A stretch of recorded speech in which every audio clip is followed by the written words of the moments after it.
May mga lihim ka bang gustong sabihin? O mga sikretong gusto mong aminin? Halika't ating pag-usapan sa Main Confessions. Dear DJ Main, magandang gabi sa inyo at sa lahat ng nakikinig at bumubuo ng programang Main Event.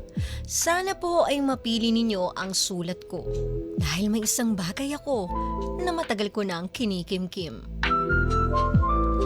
Tungkol ito sa pagiging selosa ko na nagiging rason ng pag-aaway namin ng aking tsowa. Nung una, alam niya kung papaano papagaanin ang aking loob.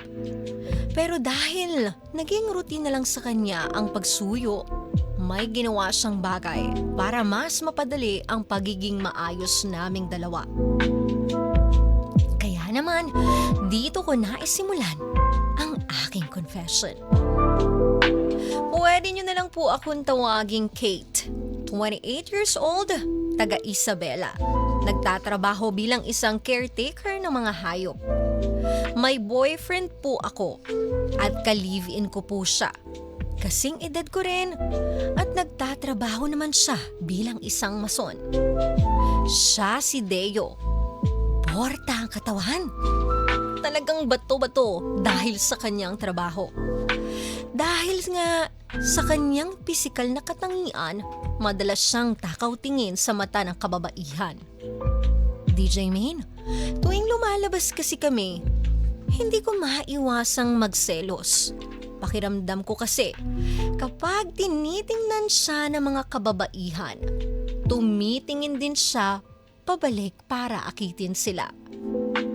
Ang rason niya sa akin, nginingitian niya lang daw para hindi nakakahiya. Pero ayoko kasi ng gano'n ang trato niya sa iba. Kaya naman kapag nangyayari iyon, doon na rin nagsisimula ang pag-aaway naming dalawa. Yes, selosa ako, DJ Main. Pero kahit na ganun ako, deserve ko pa rin maramdaman na ako lang ang babae sa buhay niya. Yung tipong, ako lang at wala nang iba. At ang solusyon niya para iparamdam sa akin yun ay bigyan ako ng assurance. Hindi nga lang sa salita, kundi sa kama. Oo, tama ang pagkakaintindi ninyo. Sa tuwing nagsiselos ako, ang ginagawa niya sa akin ay akitin ako hanggang sa gawin naming pareho. Nung una, ayos lang sa akin. Pero habang tumatagal kasi, nasasanay na siyang umasa sa ganong paraan. At dito nagsisimulang madagdagan ang aking problema sa kanya. Dahil hindi naman siya dating ganito, DJ Main, pareho kasi kaming nagtatrabaho sa iisang lugar, pero magkaiba lang ng ginagawa.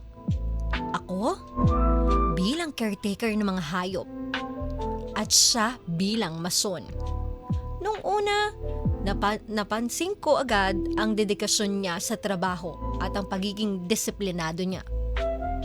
Habang nagkakausap kami, ramdam ko na talagang mabait at sincere siya.